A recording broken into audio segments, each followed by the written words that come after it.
Okay, then we may have to log into your Civic Plus. Or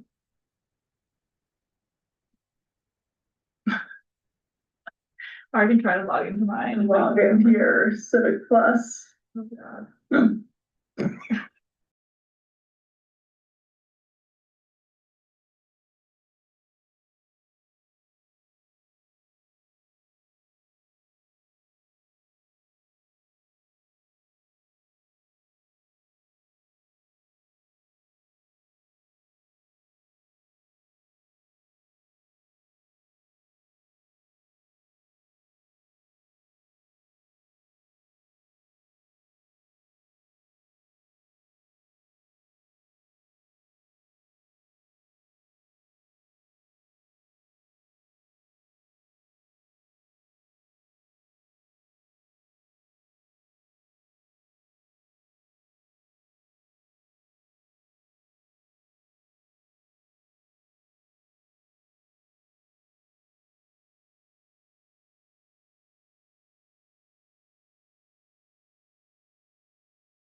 Just know that we are already live streaming, so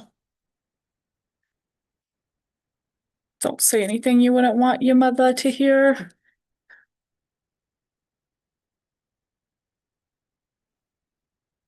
Oh. What is the Wi-Fi here? I don't think there's any password at all. It's a free for all. Camera likes you. Loves me. Can you guys hear us, Robin and Jen? Oh, they're not co-hosts. Whoops.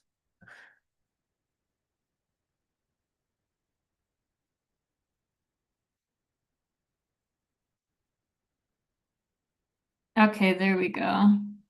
Yeah, we can hear you all right. Can you hear us? Yes. Clear. Sweet. Yeah, so sorry to not be there in person. I grew up in California and we were totally that stereotype of like closing schools if there was even snow in the forecast. And I sort of feel like that right now about the Front Range. We got like 2 inches and the roads were chaos. So thanks for the flexibility to shift to virtual. Wow. And then there's me that, hey, let's go drive around the mountains in a snowstorm. Yeah. That's usually me too. This morning, if everyone else would have just gotten out of my way, I would have been totally fine. hmm That's the There we go. I can see Kay and John now. Did you change it? I don't know, I And- just moved because I didn't want it to be looking at me anymore. There's Drea. And It we can only hear has you mind guys of its clearly, so Okay, good. Oh yeah, the camera moves. The speaker. Actually, to whoever's it'd be speaking. nice. I remember the first time when I was sick listening in on this meeting, it was hard to tell who was talking. So it'll be nice that it keys in on people. You can see it on stream. Yeah. And I'm just testing sharing my screen. Can you guys see this okay? Yep. Yeah. Okay, sweet. Sure.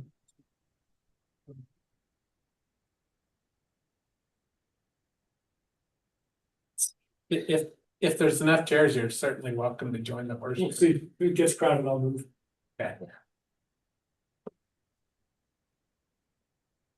And Jen, if it works for you, I can go ahead and share the slides. That works perfect because I assume you'll be sharing the Menti anyway, then we don't have to pass the share back and forth. Yeah. That works great.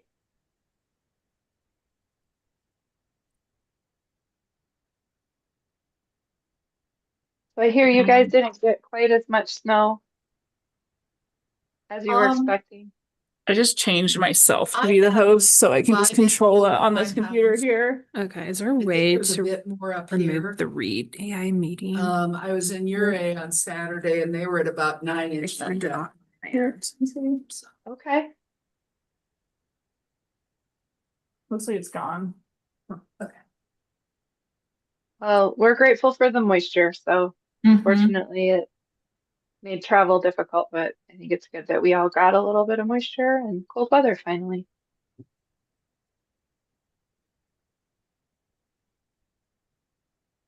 One thing it might be good to mention, Jen, this could be us or you guys in the room. When people are talking at the same time, it picks up on everybody equally. So like just now I could hear like Drea and Kay and Nicola like the same. So it might be nice just to ask people to speak one at a time, Roger. which hopefully they will be anyway, but you never know.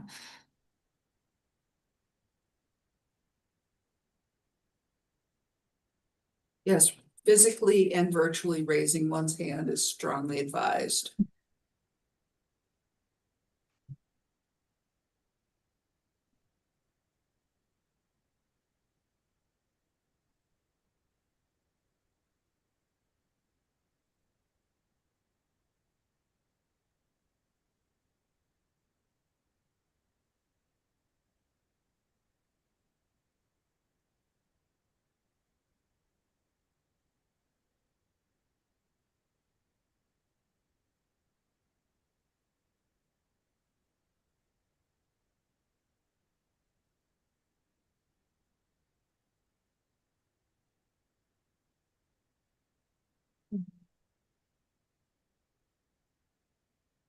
Yeah, is he on the group? I don't think so. Negative.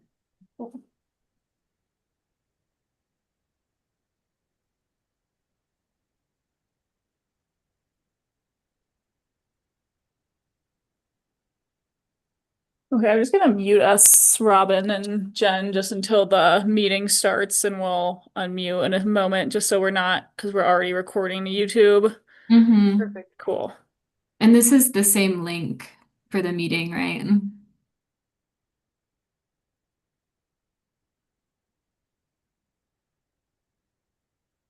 course, I waited until after y'all muted. Yeah, the Zoom, this is the same Zoom link that's on the agenda, and then we're just also streaming it to YouTube so that if folks want to participate without having to join Zoom, they're able to. Perfect. Thank you. Okay.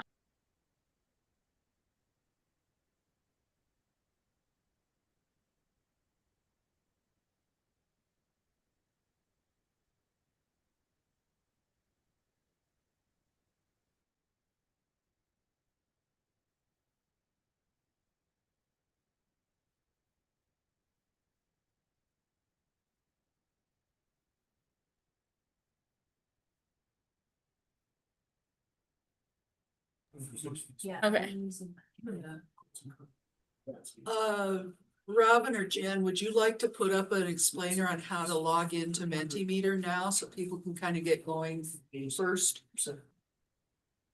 That's a great idea, Um, Kay. We can do that. Yeah, I don't know. It might make sense to wait until the end of the slides. So we have this at the end of the presentation. I just don't want people to be looking at their phones while we're going That's through fine. everything. Okay. That's totally okay. Okay, Nicola, you can mute us again. Okay. No.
All right, folks in the room, let me know when you're ready.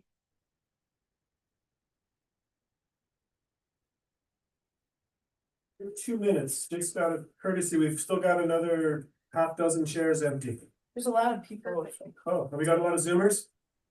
There's only like 3 members of the Only start SSR 3? group online, I so. said, let's start. Jen, let's start this meeting. Are you ready? Okay, fantastic. Welcome, everybody. Here's Jen to tell you about our meeting today. Great introduction, thank you. We were supposed to be sitting there with you in person. I will admit we made the old college try today. After about 3 hours of driving in circles, we decided to pull the plug and do it virtually for Robin and I. So really, really, really appreciate your flexibility and letting us be virtual for this one. So without further ado, I think we'll get going. So Robin, you want to bring up the agenda or go to the next slide? Either one. There we go. Awesome. So on our agenda today, we're going to give a brief presentation, kind of have a summary of our previous meeting, the feedback we got from the previous meeting, walk through a couple of items that'll help kind of support the conversation for today. We wanted to talk to you, one of those items is talking to you a little bit about the components that comprise the Proposition 123 fast track or expedited review approval process. So we can kind of just have that for context in our conversation today. And then we want to spend the bulk of our time walking through a visual preference poll based on the images that we sent you all ahead of time. And then we're gonna, when we get through that poll, we'd like to take a quick break for Robin and I to kind of look at the feedback from that poll, so that when we come back, we can kind of show you what that could mean for the recommendations moving forward. And then we'll wrap up the meeting. All right. So go to the next slide, please. The main goal of today's meeting, and you'll see this here in a little bit more detail in a second, but after our last couple of meetings, specifically our last meeting with you all, we realized that probably the area that we needed the most discussion still and kind of feedback was looking at specific housing types, densities, level of review, and kind of looking at all of those together to figure out how they might inform the recommendations moving forward for the land use code. So just wanted to kind of frame that up for everybody. So the last meeting that we had, and we sent out a summary afterwards that had kind of these our topics organized in these kind of stoplight buckets. So we just wanted to remind everyone of kind of what that looked like. And as you can see on the left-hand side of the screen, there were quite a few items that we had in our preliminary report that got fairly strong, broad support from the group. So we feel pretty good about those moving forward. Didn't feel like we needed a ton more discussion on those. And then you see on the far right, there were a couple of items that we just didn't get a ton of support for. Rightfully so, something like TDR program, I think we all agreed that might just be a little bit too complicated for the moment. So again, those are kind of falling off of our radar at the moment. So we're going to focus today on that kind of yellow area in the middle. And as you can see, that's where we got a little bit of mixed support, or maybe conditional support. So looking at some of the minimum lot size reductions or adjusting densities, looking at multiple dwelling units under more relaxed rules, looking at campers, RVs, vans, affordability definitions, employee housing mitigation impact fee structure, and then consolidating residential zones intended for lower density. So those are all the things that I think what we heard was, okay, yeah, we might be okay with that with some caveats. So let's talk about those further. So that's what we're here to talk about today. We wanted to cue this up with a couple of peer community examples. Excuse me.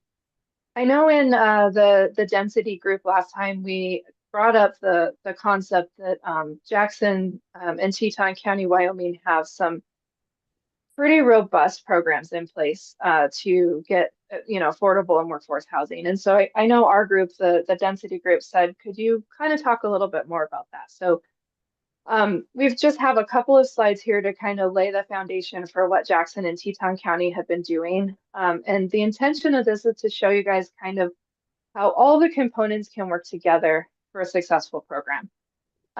Their comprehensive plan goal in, I believe it was right around 2018, 19, that the comprehensive plan was last updated.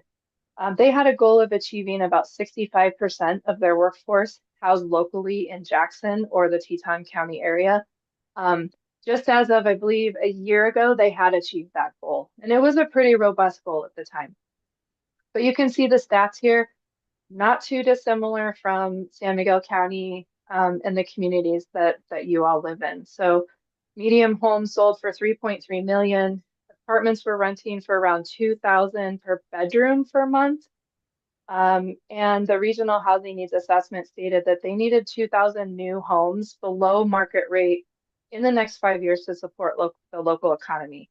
That chart along the bottom, you can see kind of their progression over time. And right around 23 and 24, they had a big jump in housing, hugely supported by public-private partnerships, which really got them along the way. But they have a mitigation fee in place as well that has kind of helped them along the way. So just wanted to kind of lay that out. And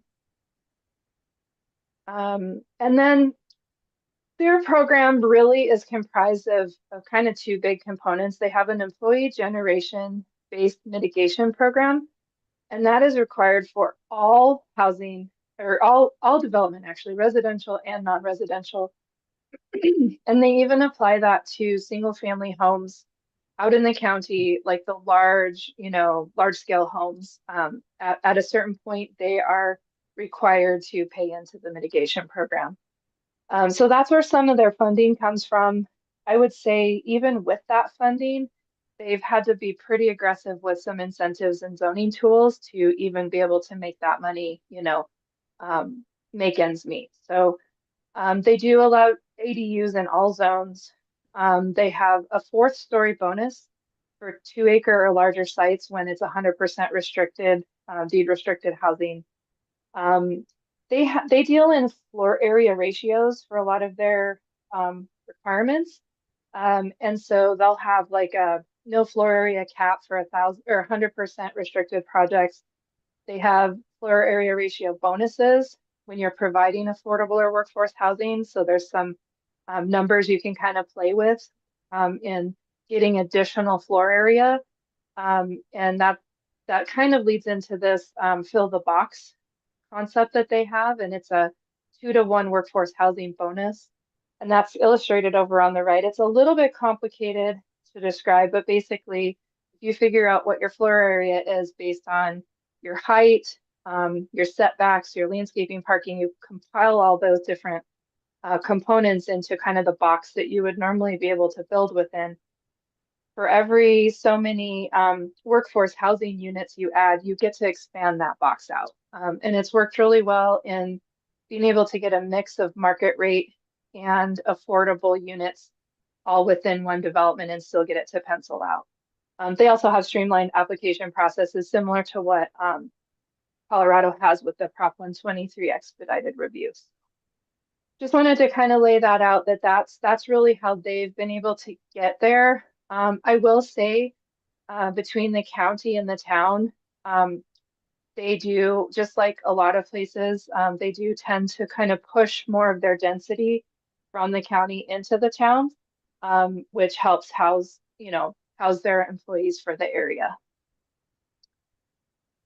And then I think I have, yeah, one example. This is an 8-plex apartment building right on the edge of town. It could have, could be in the county. And again, they use the floor area ratio calculations to increase their floor area. And they were able to get 2 extra market rate units with 1 extra workforce unit. This project has been really successful in housing some of the workforce. And I wanted to bring it to the table because it's smaller scale. And I think what we've heard through this project is this type of unit might actually be somewhat acceptable kind of on in those fringe areas in the county.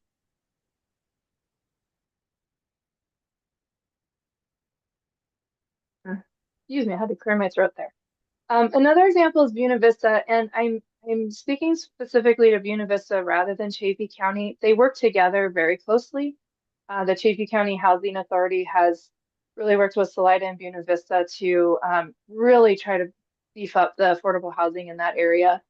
But Buena Vista specifically has really pushed the envelope with some really creative design. And you can see it on the ground. So I don't know if any of you have been to Buena Vista lately, but they, in their Old Town overlay, they have basically adopted that the old 25-foot wide original platted lots, instead of combining them, people can just build on a 25-foot lot. It does result in like a 3-story home, and some of them are $1 million, but I think the intention is that they're getting more housing, more density, and it doesn't feel out of place at the moment, the way that they've been doing it. But they do have their expedited application review process in place. I thought this was kind of unique. They have permits for seasonal or local workforce housing that they can live in RVs and campers on property with hookups and basic services. I know that Chaffey County also several years ago passed a regulation that allows for kind of private lot camping. So they're trying to accommodate kind of the seasonal transient workforce as well. And then their code has a lot of flexibility to encourage non-traditional housing types, which is one of the things we've been kind of talking about through this process. They really encourage everything from container homes to tiny homes, factory built. Fading West, one of the modular developers, is right there housed in Buena Vista. So I think they've tried to encourage, using that product throughout the town as well. And then, like I said before, the narrow lot widths in the Old Town overlay. And then I think I have a couple pictures to show. So up in the upper left hand is BV Base Camp. It's a pretty new container home community. It's just a very small site. And they've stacked these container homes. And they're getting them down in rent to like 1,150 up to 2,600. So a little more affordable. They also have right in their downtown, there's a couple of streets that have these little tiny homes. I have noticed most of the tiny homes seem to be short-term rented rather than workforce rented, which is unfortunate, but I think they were headed in the right direction with those potentially. And then, oh, go back one slide, Robin, real quick.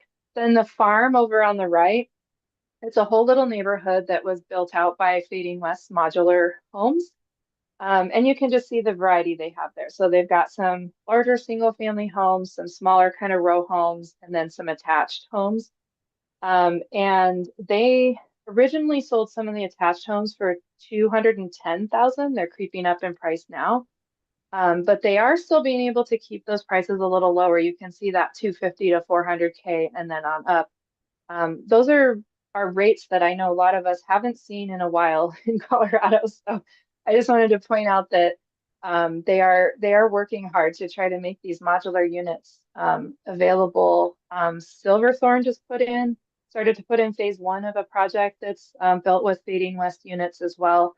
I believe that was also a public-private partnership to try to keep the prices down. So. And then this is one last example from Buena Vista. They're building out phase 1 right now, mostly kind of small lot single family homes. You can see a couple of them are attached. And again, they're really working hard with the, this is called the Crossing, and they've been working hard with the Chaffey County Housing Authority on this one to try to keep the rates a little bit lower to subsidize some of the development. So again, I know we all know this, but the public-private partnerships seem to be really helping. But if we can make sure that what we're doing with the code can allow these small projects with the, a little bit tighter density, smaller lots, I think it at least opens the door to that type of development. if that's what we want to do here, but we just wanted to show you some examples. All right. All right, I'm going to pass it over to Robin to give us a little Hey, more, Jen, unless got there's a any question in questions. the room. Can Hi, you Jen. Yeah. pause for a moment? Go Yeah, ahead. Absolutely. My question is, why do you think that they were successful, or how were they able to make those changes? Was it demographics? Was it, you know, something, what about the communities were they able to fall back on to make those changes? That's great. In both communities, I think, well, I can tell you in Teton County and Jackson, they have a joint planning commission and board of county commissioners, or the board of county commissioners and city council sit separate, but they have a joint planning group at the elected level. And they started that effort, gosh, it's probably been 15, 20 years ago. With a comprehensive plan update, and they said we are really concerned about housing, and they just made it an initiative to move forward. And they have worked with several different planning consultants over the years. Logan Simpson's worked with Jackson and Teton County for probably 20 years now. And there's other consultants that we've partnered with and they've partnered with. They keep their housing needs assessment updated very regularly. And they also do a regular nexus study to make sure that their mitigation fees are appropriate to the changing economy. So I will say though, the Wyoming legislature is really difficult. They kind of see Jackson and Teton County as their own little animal up there in the corner of the state. So they've had to really push hard for their own local regulations. So I guess that's kind of the story with Teton County, Jackson. Buena Vista, from what I know of, the county, like I said, Chaffee County has been really instrumental in putting forward great legislation and funding and really working with the communities. And both Buena Vista and Salida have they just have a lot of community desire, I think, and at all the levels of the staff to your boards, elected and appointed officials, they all, I think, have a really common vision that they want to make sure that they get this housing addressed. I hope that answered your question, but it kind of is at all levels. There just seems to be a desire to make these communities stand out a little bit. Any other questions? Yes, Nick. Just a comment to Amy's question. Buena Vista is unique from our environment in that it's, and actually this might be the best example of it. It's dedicated as an opportunity zone. It's underutilized. So even in the downtown kind of radius, I mean, there are just a lot of lots that are vacant. So it just is an apple and an orange compared to here. Yeah, that's what I was trying to get at. Yeah. Something you can do, great. Yeah, I mean, I spent the summer in BV, more paddling than looking, but it really was amazing to see how many vacant lots still exist. Even next to the development, the farm, you know, the farm is a unique one, but the modulars, you know, they're all in a tight area right in downtown that still has probably twice as much land available that exists right now. Apple and orange. Yes, Haley. If I may, I grew up in Chaffee County, and I would build upon that to say that it's maybe apple and orange, but they do have a very strong tourist economy. They have a lot of transient staff that come in for the rafting industry in the summer. They have transient staff that come in for the ski areas in the winter.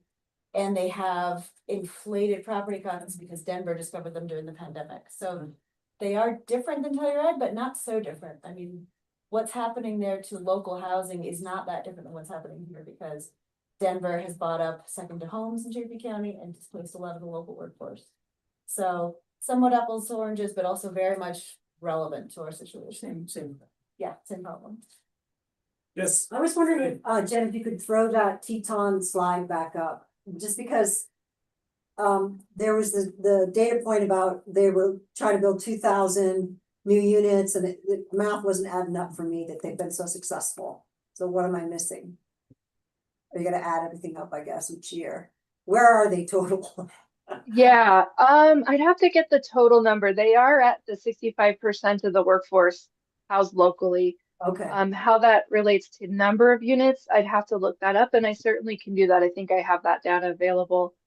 And this was over a period of time. So this was a point in time count. The 2,000 new units was established in about 2024 that when they did their latest housing needs assessment. And as you guys know, they keep chasing that number. So it'll say they need 2,000 units, they'll catch that number, and then the next assessment comes out, they need another 2,000 units. So this is kind of a point in time of that number. yeah, and then my other question about Jackson would be transportation and like where are these things, you know, are they? Yeah. You know, close to where the workforce is needed, or are they driving far away, or where are these units? That's an awesome question. And I'm going to expand a little bit on that. So, Teton County, Jackson has a really unique situation, probably similar to you guys, but different in its own way.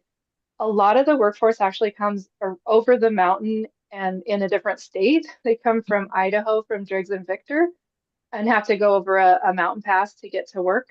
And so a lot of this was trying to help bring them over the mountain so that they could live. But a lot of folks just want to live in Driggs and Victor. It's a really beautiful valley to live in. So they've actually developed between the two. And the reason I think this is unique because I don't think you see this state to state very often, but between the Driggs Victor area and the Jackson area, they have bus transit. It's like like our bus staying on the Front Range. It's a commuter bus that goes back and forth to help people get to work. Other than that, the units are, a lot of them are right in the Jackson area, right around where most of the work, the jobs are. And then the ski resort typically has a lot of their own housing, similar to your ski resort. And then there's a little town called Wilson that's not too far away. There's a little bit of housing in Wilson, but that tends to be a little bit more higher end home ownership down the valley. So I would say most people are either over in Driggs and Victor and take commuter bus into work, or they're in Jackson. Dan Kraft, I saw your hand up. Yeah, just quick question for my edification. With regards to the Nexus study that you said that they do every year for housing mitigation, have we ever done that? And what does that consist of? Jared can answer that question, I think. Well, I look at my expert to tell me when I'm wrong, because John helps to craft this the last go round. But we use a little bit older study, but updated a lot of the methodology in 2022. So we basically have three things in play. One is the housing needs assessment, where that indicates how many units we need at present and how many we expect to need going forward. And then we have our employee housing mitigation fee study, which was prepared in 2022, updated in 2023. And then we have our employee generation study, which is circa 2005. And that's used to help calculate the fee. So for our purposes, probably the housing needs assessment that was recently done. And I mean, that's, you know, the prior assessment was 2018. Before that, I think it might have been all the way back to 2006. But that's, you know, something that's just updated on a regular basis. So just what's the difference between that and a Nexus? Sorry, just trying to understand what a Nexus study is and. Well, it kind of depends on what you are looking for. So, if it's to calculate the mitigation fees, that's one type of Nexus study. To figure out your housing demand, that's a different type of Nexus study. And I would say that their study here is closer to our housing needs assessment. Dan, I can add a little bit more explanation to that. In order for the government to impose a fee, you have to be able to show that there is a direct link or a nexus to an impact that's being created. And so when Kay talked about the housing needs assessment, that's the number of units that we need in the area, but that's not the nexus that I think Jen was talking about, which is a study of how many employees each new residence generates during construction and through the life of that structure. And then how much it would cost to house a percentage of those employees. And those two studies together create a complicated formula that provides the fact-based nexus where, as a commissioner, I can say, yes, when you build 2,000 square feet or less, you don't owe a thing, but if you build more than 2,000 square feet, you start to owe into the fund. And if you build a really big house, you owe more than if you build a small or medium-sized house. So I that's. mean, I'm obviously familiar with our Mhm. housing mitigation fee. I understand how we calculate it. I Okay. fully get it. I'm asking with regards to the Nexus study that she's referencing with T-bond versus ours. So that's where I was trying. Maybe Jen can help with that part. Yeah, no, I think Commissioner Waring described it perfectly. Jackson, Teton County have, I'm gonna say there's like 3 steps. They have their housing needs assessment that assesses the need, how many units they need. That Nexus study is exactly that. It looks at the employee generation, how much it costs to house an employee, and how much it's costing to build these structures, and figures out some math, very complicated math. I like the way you said that. And then the even more complicated side of Jackson and Teton County is they attach that to a linkage fee. And that's the part that gets a little bit more tricky politically. In the past, and that's where I kind of was talking about the legislation. In the past, they've had no problem attaching that linkage fee to their development. The last go around, which was, I think, well, it was 2024 that they assessed. I think that's when the Nexus study and the housing needs assessment were updated. And then we were helping them tie that to the linkage fee and update their code. And the legislation at the state level was looking at not allowing linkage fees and mitigation for housing anymore. And so the Board of County Commissioners kind of stepped back a little and said, let's just keep our current program in place and not increase it, because we were looking at tweaking it and looking at areas that it could be increased, areas that maybe it should be decreased. You know, maybe there are certain development types that aren't generating the same amount of need. And so we had a very robust steering committee kind of helping assess where we needed to move that needle. But that was like the third piece of the puzzle. Thank you. Yep. Any other questions before we move on? Yes, Nick. Okay to do 2? You get 2. Jen, you mentioned that Teton County, when they achieved the goal of reaching their 2,000 units, another housing needs was done and it showed another 2,000. What is local leadership doing in Teton to sort of mitigate that chasing a goal that never can be achieved? Are they attacking it from 2 angles to try to address that? Because that seems like that's a little discouraging to hear you reach your goal and then, well, the target moves immediately. Yeah. And I completely made up that new 2,000. This number is correct, but you know, every time you finally achieve a goal, you have more people that move in, new businesses that move in. So it is a revolving door. That's why they have the 65% number. And I think they feel pretty confident that if they can keep 65% of their workforce housed, then they're going to use that needs assessment to help guide them. But they're feeling pretty good about the fact that they are housing so much of the workforce locally. And they're always assessing that too. I think they're looking at doing another comprehensive plan update here very soon. And I'm sure they'll look at that number again and say, should we increase it? Should we keep it? Where are we at? Jared, and I would just add, Nick, to, these places continue to grow, right? And so that's the chase, is the economies continue to boom, the demands continue to increase. It's the same story everywhere. And I think I look at both of these counties that we're talking about in these examples, they've got populations of approximately double what we have permanent pop, maybe a little bit more. So they may just be a little ahead of the curve. They also tend to have a little bit more giving geography for a lot of these things. And we see them kind of wrestling with a bunch of the same issues. I had studied Buena Vista before. They have an incredibly limited water supply portfolio that is limited by Aurora owning most of the water that flows through town, right? And so those are some of the constraints they wrestle with, and that's why they do so much infill.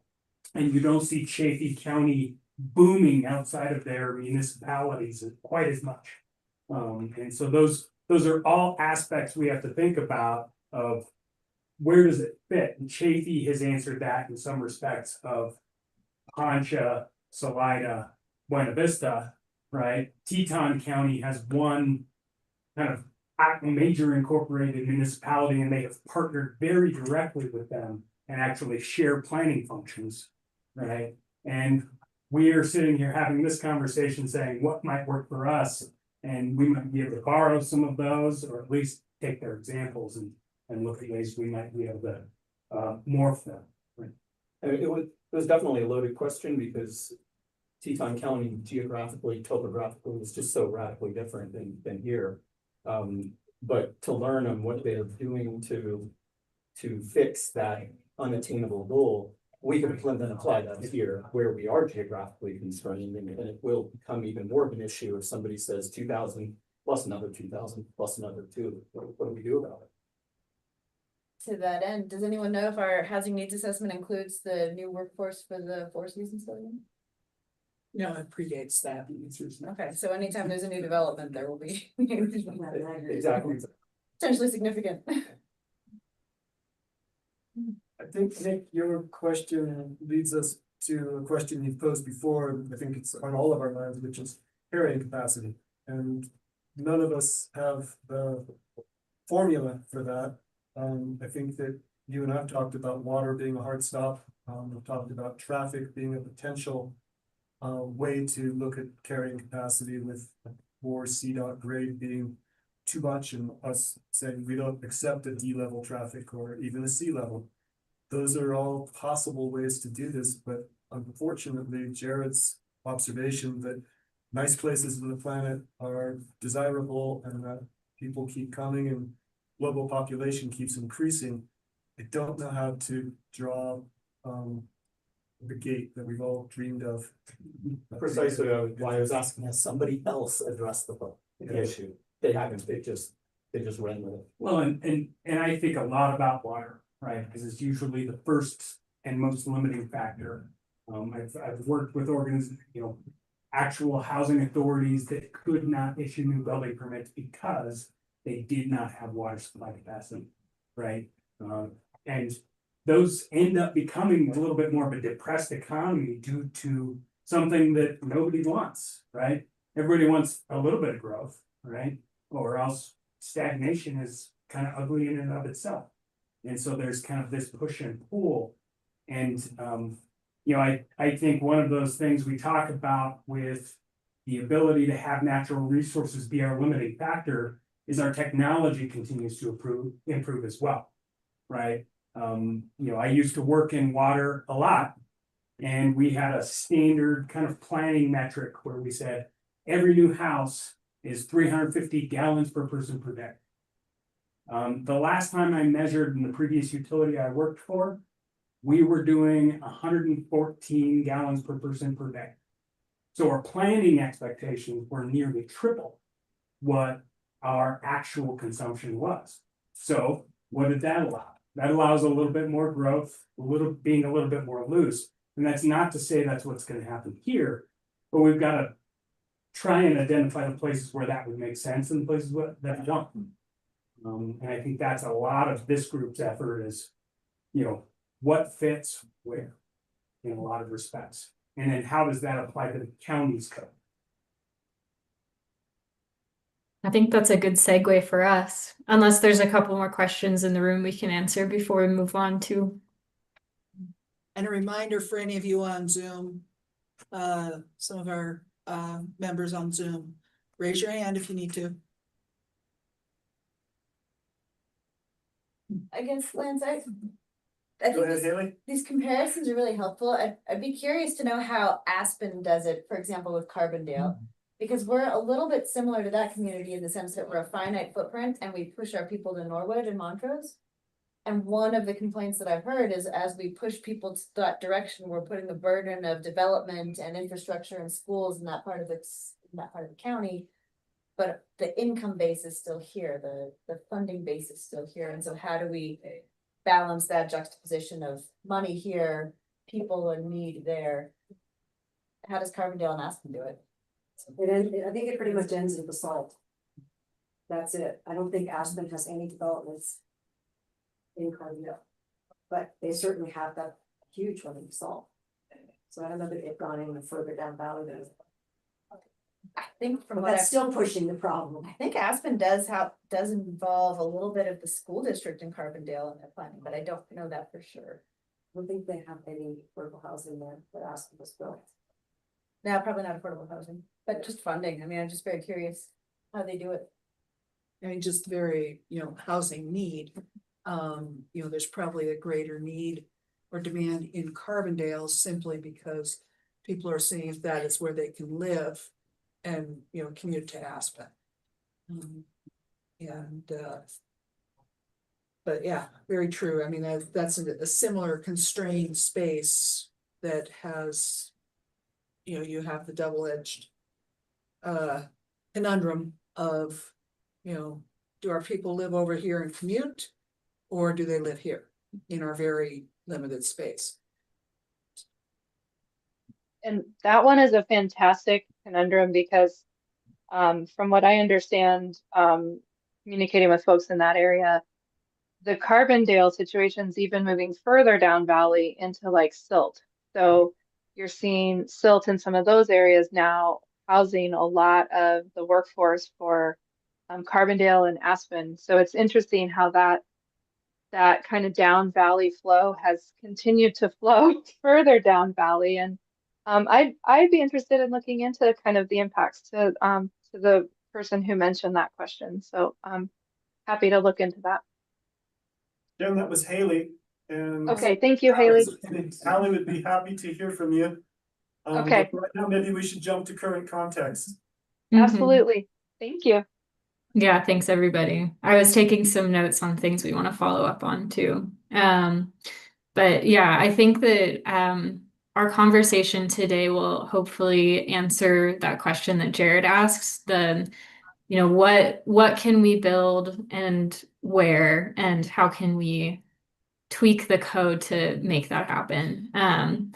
I'll probably run through these slides somewhat quickly, but I'll leave some time for questions at the end too and can go back to anything. A lot of these are pieces that we've seen already, but are just helpful primer for the poll that we're going to take in a little bit. So yeah, as a reminder, these are all of the current paths for review for development applications that exist under the current code.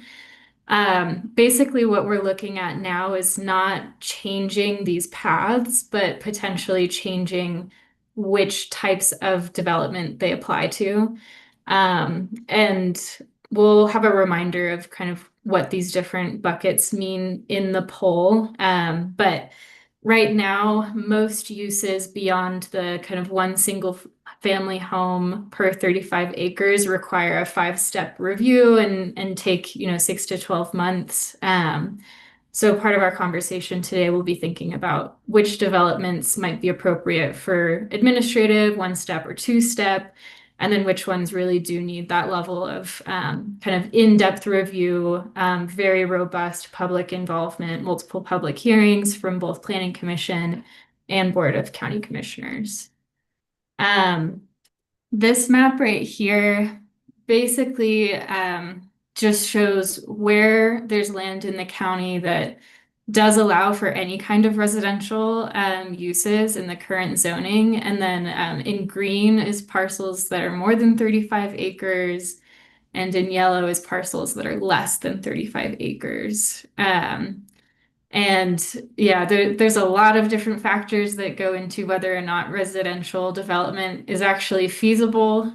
Steep slopes obviously is a major piece, and then the land ownership as well. So everything in the light green here is owned by the Forest Service, and then we've got BLM land in yellow.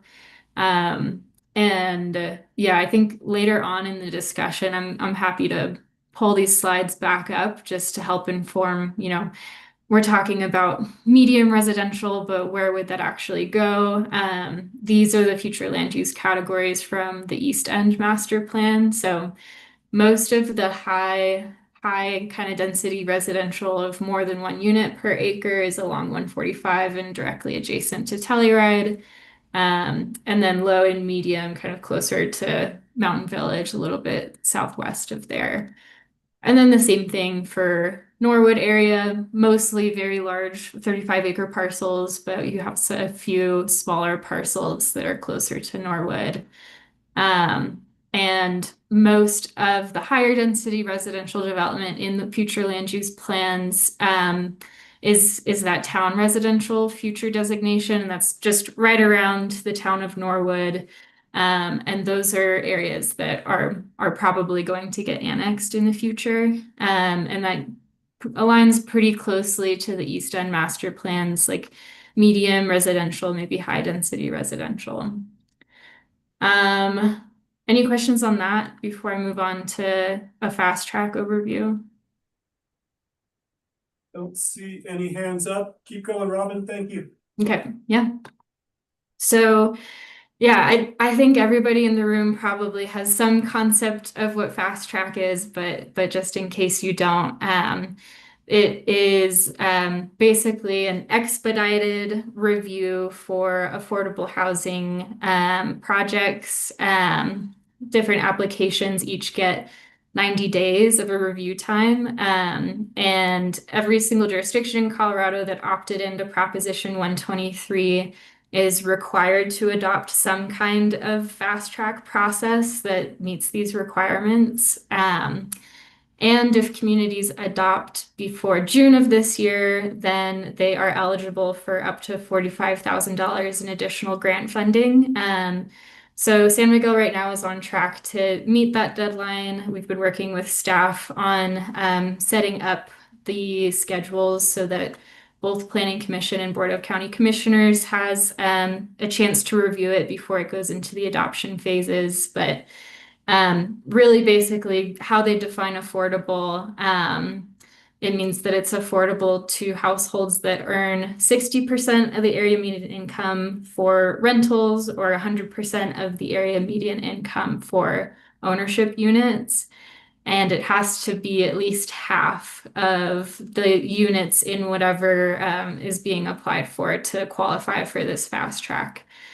And yeah, that unit threshold can be lower. So you could decide to fast track projects that only have a third of affordable units.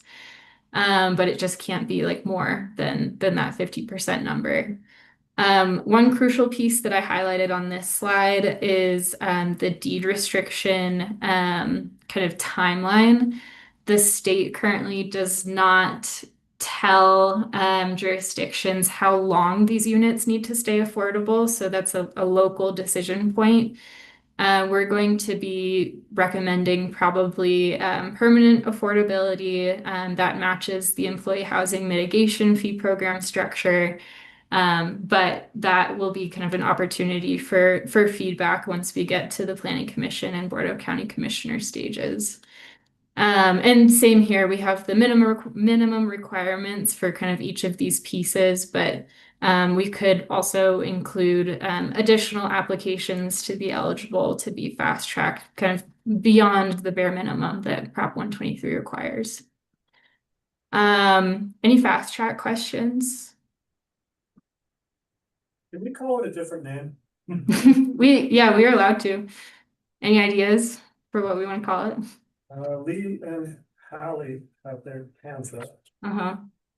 I was just curious, is this regardless of the size of the development in terms of acreage or units developed? Yes. Yeah. Yeah. Yeah, if at least 50% of the units are going to be affordable, then it has to be fast tracked, no matter how big it is. Lee, When does the clock start on the 90 days? Yeah, good question. It's as soon as an application is deemed complete. So what a lot of communities have been doing is really vamping up the pre-application process because there's no clock going then. And then you can make sure by the time someone does complete an application, they fully understand all of the requirements that they need to have in there, and it can be processed a lot more quickly because you've had a lot of conversations in the pre-app phase. Well, but if you have a two-step process that you're squeezing into 90 days, you have a pretty tight window, given notification. For Yeah. and given spring break and off season and Christmas. Yeah. So you got 3 windows all year where you can do this. Yeah, no, it is a tight timeline. And DOLA does give some leeway. There is a way for both the county and for applicants to ask for a 30-day extension. You just need to make sure that you have a process for that and a good reason why. And something like holidays or a spring break could be a valid reason for that. So I have a question. What is the upside of this?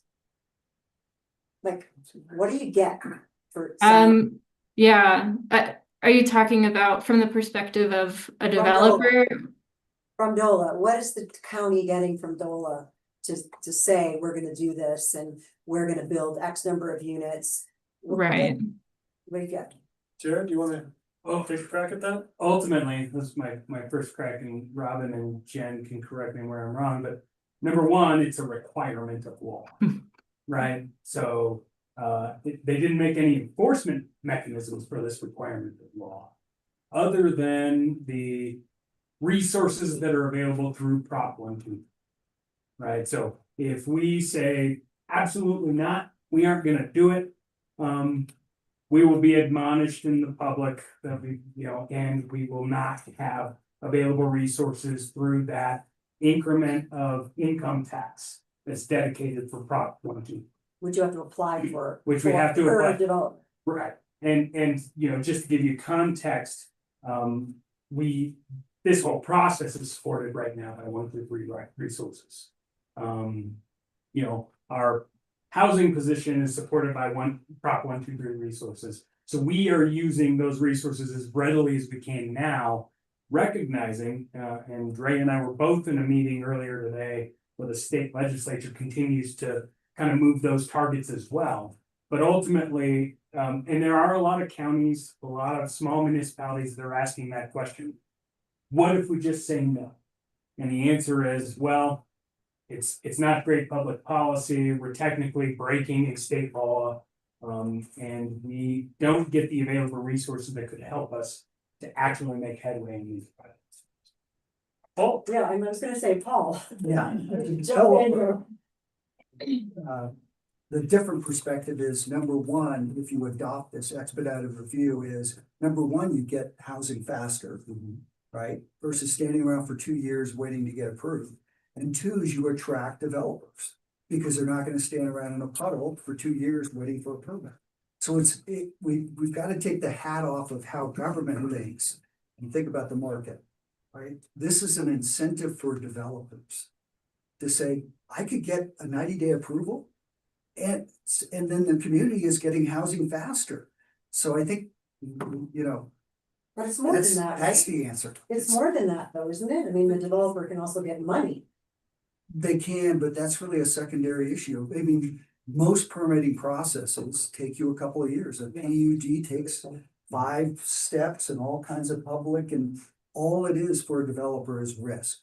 Right? You have no certainty whatsoever until you spent all this time and money if you're going to get approved.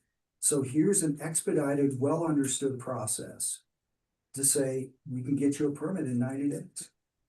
It is attached to money, but I think it's just changing the orientation of why doing it. But Paul, the money that you got wasn't necessarily, it was DOLA money, it was not wasn't Prop 123 money technically, that it was stolen money. We have a lot of Prop 123. You do, okay, so. We could were you- only going to places that have expedited review.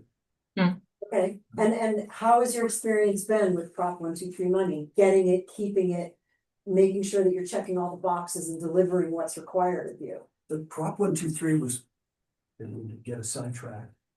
Well, it's, I think it's Prop important. 123 was written by, some people that have never built housing, right? Well-intentioned and, or, you know, super smart people, but they've actually never sort of designed a program to incentivize development and incentivize affordable housing development. To have 100% AMI cap on ownership is absurd, right? I mean, that if you have two working households, you're gonna make 140, 160% AMI. So just basic things like that were really mistakes in the legislation. The rumor is they're gonna raise the AMI. But to your question, you know, we're living within those limits. All of our projects are 100% AMI. Some, that you don't have to make them all. She was saying, Averaging. yeah, Robin was saying the average or. Well, we half do of it. all 100% AMI.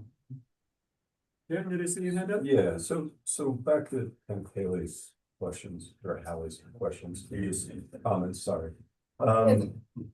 Just Think of the comment. yeah, so I think the biggest concern with Prop 123 is just that you're gonna fast track a large development and people are not gonna be happy about it and so forth. So how do you control that generally? Is that just based upon general zoning within that?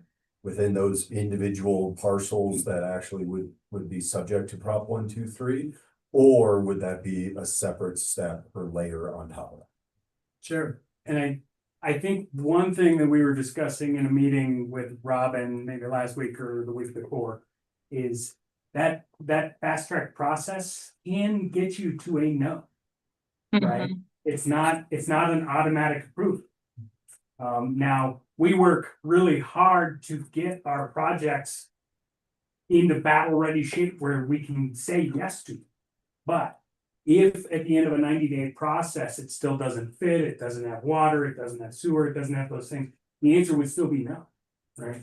And so that's the balancing act here is it would be a quick review process, but it still has to meet all the requirements, right? And so it may not have as much public input as we get used to with a 5-step process, but it still has to meet all the regs.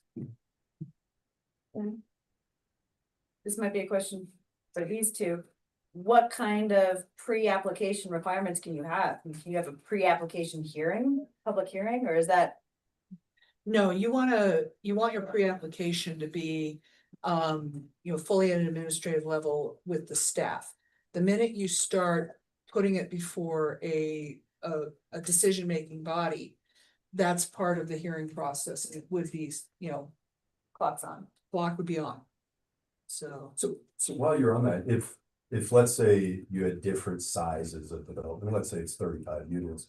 Or 35 houses or 50 houses, whatever, but can you require a traffic study for a certain number of housing units? Or is it all the same within that same qualifications? So, yeah, once you get past your single family, 2-family, yeah, we can definitely require whatever documents are necessary, whether it's, what's your water source? Do you have a will serve letter from your water provider? Or are you going to have to go and develop and adjudicate new water? If it's the latter, you're probably not gonna be in the fast track. What level of traffic study are you doing? Level 1, 2, or 3? If you need a level 3, then you're probably not gonna fit in the fast track. I think it's. But that's all covered in the pre-application. Exactly. That's right. And With AMI requirements, how does compliance on something like that work with ownership? Are you constantly every 2 years having to prove you're still? I can try that, but I bet Paul's got Yeah. a similar answer, which is for a deed restricted property in the county at least, and also for the towns. They look at your taxes and they check your income And if you make too much, you don't qualify. And you can't jump into the deed restricted or community housing pool here. I suspect that Paul has similar application requirements for his potential buyers. Is that something that's checked up on owners every 2 years? You can't make more money as the years go on? Every municipality has a little different take on that. Telluride's probably the tightest, Mountain Village is the loosest. But yes, we have a compliance cycle for all 3 municipalities. And as long as you're within whatever those guidelines are for the Mountain Village, town or county, you're good. If you're allowed to climb the ladder in most cases, there's very few regulations that say, oh, you make too much, you're out. But there are specific requirements for purchase. Yeah. To get in, and then once you're in, you can ramp up and climb the economic ladder without being. I think it's also like the two-part question, because like, what is Prop 123 require? Are they requiring you to continue to qualify people as time marches on? Or can you increase your wealth? If you happen to be in a unit that was subsidized by Prop 123 money, is it a different? You really want to go down this rabbit hole? You know, I mean, I can answer that, but I don't think that's. Yeah, I and think what we're gonna end up doing, Robin and Jen, is we may not have much time for the pictures part, but I think we're learning a lot about setting ourselves up for the pictures that you wanted to show us. And I think we can get through that pretty quickly. So I'd rather spend the time talking about policy right now. If we have to do the pictures remotely after the meeting, I think we still could. But this gathering is really useful, I think, for people kind of level setting understanding of how these various systems interplay. I'll take a quick stab at answering Elaine's question if you would. So with the state money, it's called a use covenant, and it essentially flows down from HUD, the Department of whatever, Housing and Urban Development, to the state. And it's a 30-year affordability period. It's an income test, just like you described. There's no requirement on compliance. And then there's a bunch of other very loose rules about selling it and what's the price and things like that. So the problem is it's a vestige from the 80s or the 70s of how HUD thought about restricting, certain products that they funded. And so it doesn't really work very well. Deed restriction, like the county has, is a very functional document to test your income, to check compliance, to set a sale price when you sell a house, all of those things. so there is no requirement for a Prop 123 funded project to have a different deed restriction. As long as you meet the requirement when you buy it, then you're just stuck with the deed restriction that whoever created. Yeah, kind of screwed the buyer, but yes. Yeah. Jared, I was just gonna add to that. I believe in a lot of the conversations currently going on with Prop 123 dollars in particular, because Paula's right. If there's federal money involved, right, you're playing by the HUD rules, and those are pretty rigid and kind of aged, right? And we do have a couple projects that applies to.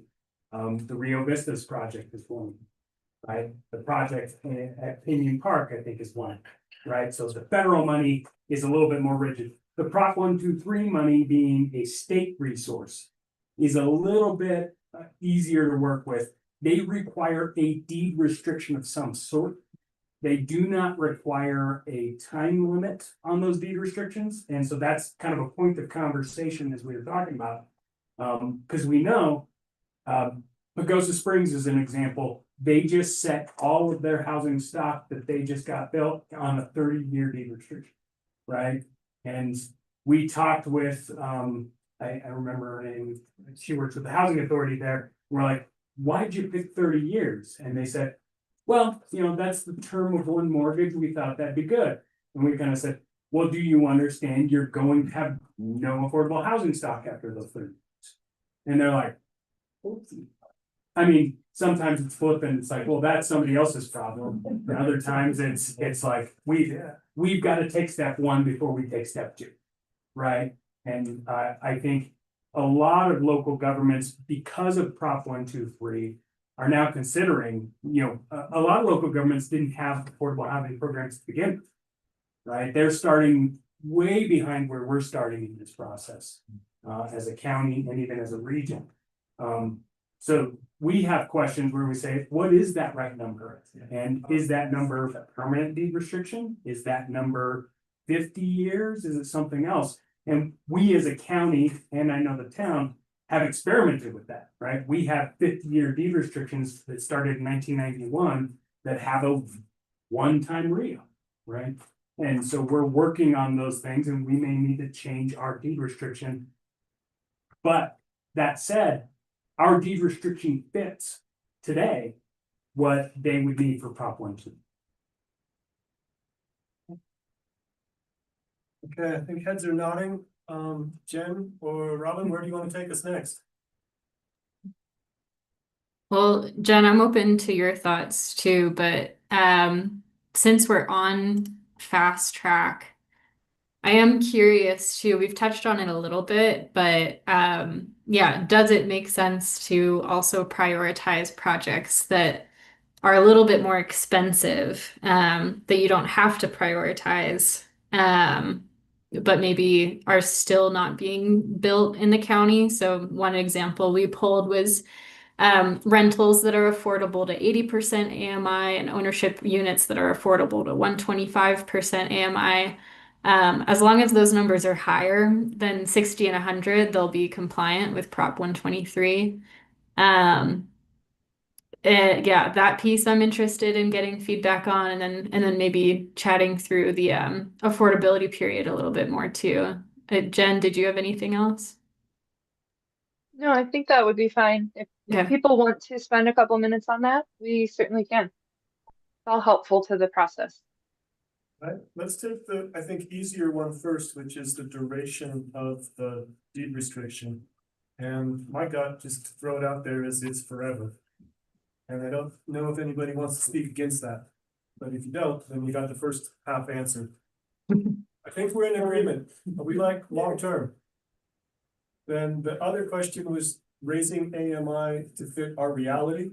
And as Paul said very clearly, 60% doesn't really work for most of our mountain communities.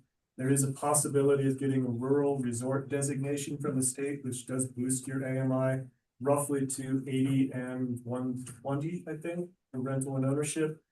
I would support raising the AMI as realistically as we can. And Kay's nodding, so that's a good start. Does anyone have a problem with raising the AMI for our Prop 123 smooth track? No, are we still having problems with the middle? I think that the 80 is the middle, and 120 is the middle. Well, I thought our needs assessment showed 75% need up to like 200% of AMI. Exactly. So. Yeah, we could we go talk higher? about bringing those numbers even higher, I starting at the floor. mean, there's kind of two sides of looking at it, right? On the one hand, if you keep it at a low AMI, then we have very few projects that are gonna be fast tracked. But then you've got developers saying, well, okay, we just want develop. So if the goal is to get development, if we actually want development, we should raise the AMI, right? Did I summarize that? And then we get to where we want the development, which Right. is where we are heading towards eventually. This is only in the context of the fast track. Right. This is not like your deed restriction or anything, right? Okay. Yeah, so just to put, I think, the parameters on this, we're saying if a developer comes in with a 2-unit development, where one of those is going to be a deed restricted affordable housing project or item, right? And then we can extrapolate from there. If that affordability threshold is 160 AMI, right? Would we want that to be a fast track process? If it was 200% AMI, would that be a fast track process? And I would kind of pose the same question if it's a 10-unit development, right? And 5 of those units are 200% AMI, right? Or 100-unit And development, they go right? through, right? Essentially. I think as Jen showed in Jackson, and I'm not familiar, but it's a lot of this infill that we can make progress on. And to your question, I'd say 200% on 2 units. 1 unit is market, 1 unit is is, deed restricted to some AMI. The fact is, there is no product whatsoever up to about 300% AMI, 400% AMI, right? And so we need to chip away. It doesn't mean you have to approve it as fast track. Well, why not? If there's nothing else on the market, why not some developer that comes in and says, I want to go up to 200% AMI on this other unit? Oh, why wouldn't you encourage that? So what did the housing needs assessment show? I was actually just pulling that up. So it looks like right now the market is supplying rents that a two-person household earning just about 80% AMI can afford. But below that, there's a gap for the rent. So 80% might make sense for that rental limit. And then for the ownership, those gaps are obviously much higher. So even over 250% AMI, you're not affording a single family home. So that might be the piece to bump up and streamline even more. Jared, I did want to mention, because I participated in the development of the housing needs assessment pretty significantly. I don't know how many of the folks in the room have looked for rentals in this market in the last 5 years. But we don't have good data on rental value. And so I think one of our challenges with this rental number in particular is if you don't know somebody, you don't get a rental. And so that is artificially suppressing our rental value, and it makes it look like we can afford it at 80%, right? And so that is one of those nuances of Telluride that I think is really challenging. And I'll tell you, when I moved here, I looked on Zillow and I found 2 units. One was $8,000 a month and one was $13,000. Both of them had well over $15,000 down for my first and last month's rent, right? If you don't know somebody in this community, you do not rent property in East Ag. And that is one of the big holes, I think, in the housing needs assessment here, is those rental values are not actually representative of if somebody's actually seeking house. Nick, as anecdotal as it might be, I agree with you on that, Jared. I think the rental market is skewed, not in favor. But bringing it back to this question of AMI, and love simplicity, but it may be that we have to go to a matrix for this, where you're looking at a couple variables in this, or multiple variables: rental versus ownership, time component of it, and scale of it, all kind of impacting the AMI percentage on there. Not a complex matrix, but at least it sort of tries to marry these competing. I don't know the numbers. I would just argue that the staff could always say, you only want to build 2 units and one is going to be, affordable. We're not going to fast track it. I mean, there is a pre-development, or if it's 50 homes and only, 25 are going to be affordable, but they're going to be we're not going to approve you. Why don't you make it 75 homes that are affordable? So the more charts and graphs and matrices we make, the harder it is to navigate. Yeah, except for Paul, I would argue that what you and I as developers look for is predictability. Yeah. Matrices are predictable. You get to go down and go, this is what I can and cannot do, and you don't have to rely on subjectivity of it. So I agree with simplicity, keeping the KISS mantra is always better until it's not. Paul, I also would be worried about putting Kay or John or anyone in their seats in the role of negotiating for the county as far as what is the right number without having the public input, the elected input. That's tricky, sticky waters in light of 300, especially challenging right now politically. Much as I like simplicity as well, I think that Nick may have something with some simple matrix. Nick, I wasn't quite clear what the time. Oh, well, I think this group decided that it's forever, so Yeah. you can take time out. Okay, got it, thank you. But if this group is actually the decision body. I think we're the suggesting one. Yeah. Lance, I'm looking at a table from the December meeting and it says right here, the future need focus for rentals should be 100% AMI. And I it says remember that too. for ownership, the current focus is 150% AMI, future focus would be up to 100% AMI. So, I mean, I'd be willing to throw out there like rentals at 100% AMI and ownership at 150, unless we think we need to go higher. Just to throw a number out to talk It's a about. good start. I like the 100 because it's coming from. It's from a point on the page. Coming from somewhere. It's easy math. Yeah, and it is simple math. It doesn't get into Nick's desire for a matrix, but it does give us somewhere to start. And if we want to flesh out the matrix idea more, we still have some time to do that. 100, 150, feel like an auctioneer. Can we give that a we can live with it feeling? 100 is Rental? Yeah, but what amount is that? That 1,500? Is that what you need? I mean, it- About 95,000. It depends on the size of the house, Ah. right? But Number of bedrooms. 100 on number of bedrooms, so 100% for a 2-bedroom place is $2,690 rent for Sandy Hill. That's the 2025 number. Yeah, Okay. and there's a formula in there, and it's 30% of your, gross pay. Minus utility. And it should include all of your, housing costs in that. So, I mean, it's the 30% that's more uniform as to what our targeted rents and sales prices should be. As opposed to people throwing out, well, I want $3,000 for this studio.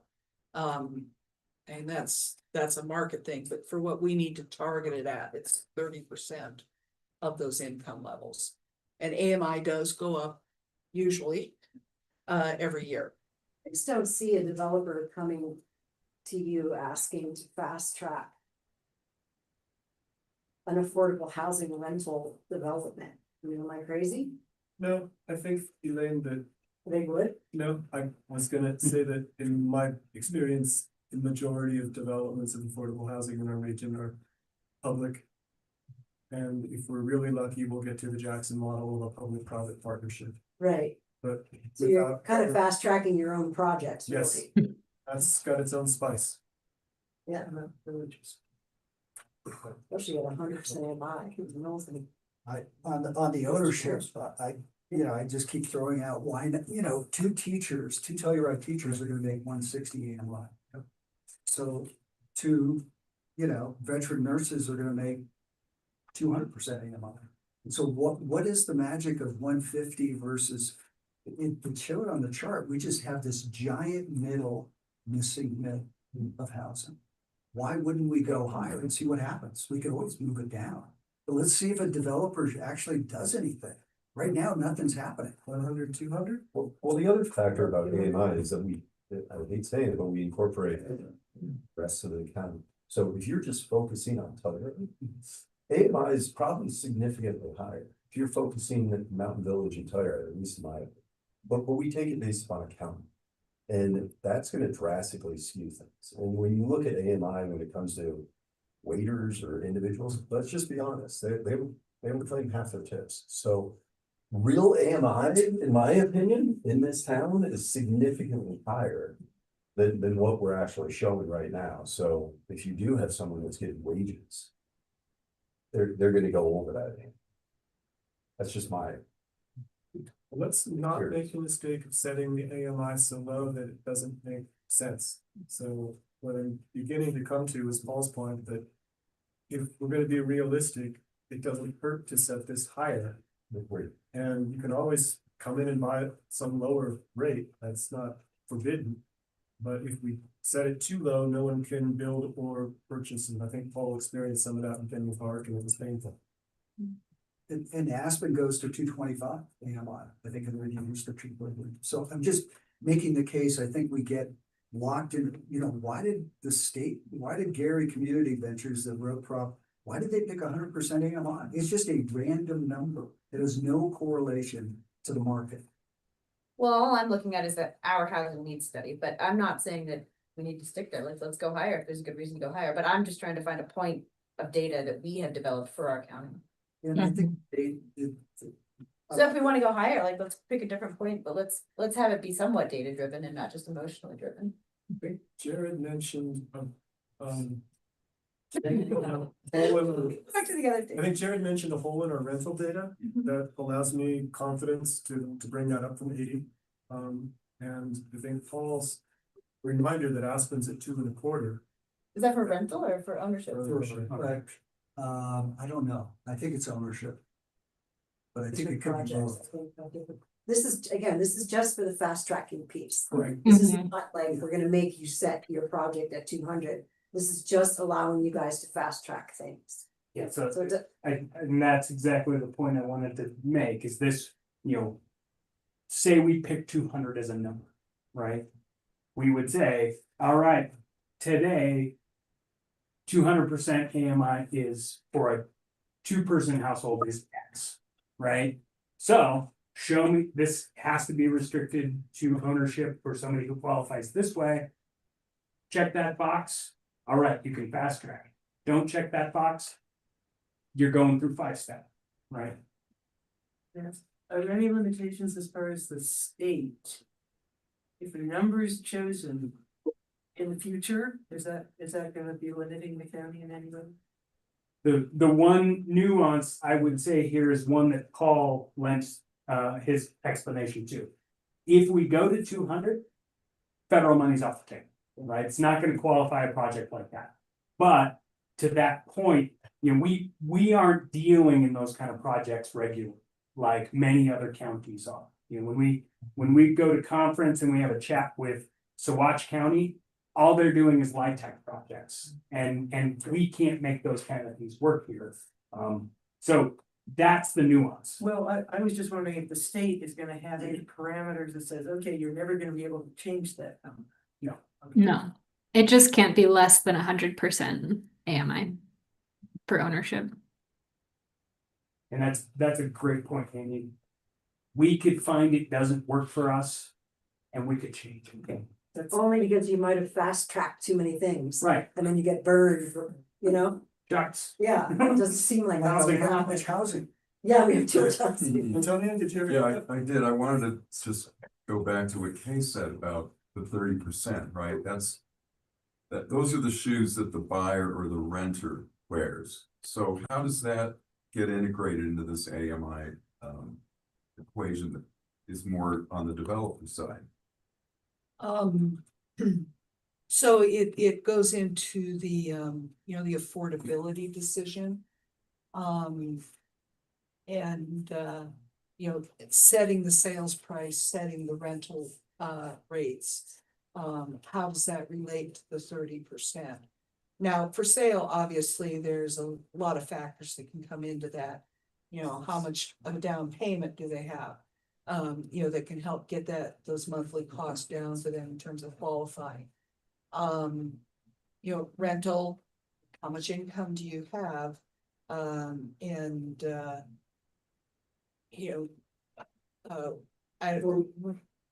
The county isn't in the business really of rentals, but the town is, and the town very much looks at those numbers in setting the rental rates for their various projects. And James, if you want to chime in on that, that'd be helpful.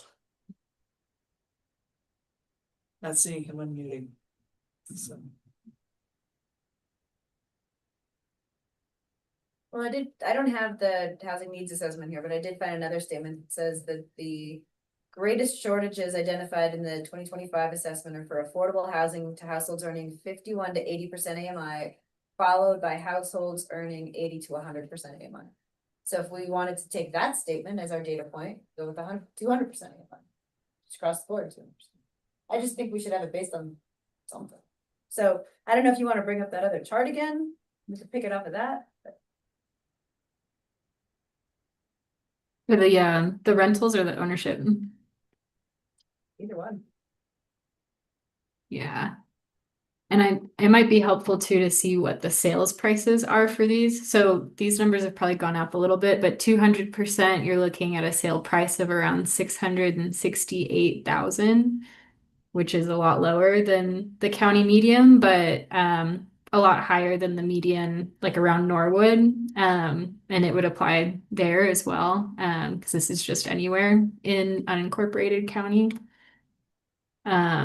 So yeah, we could start there before I go back up to rental.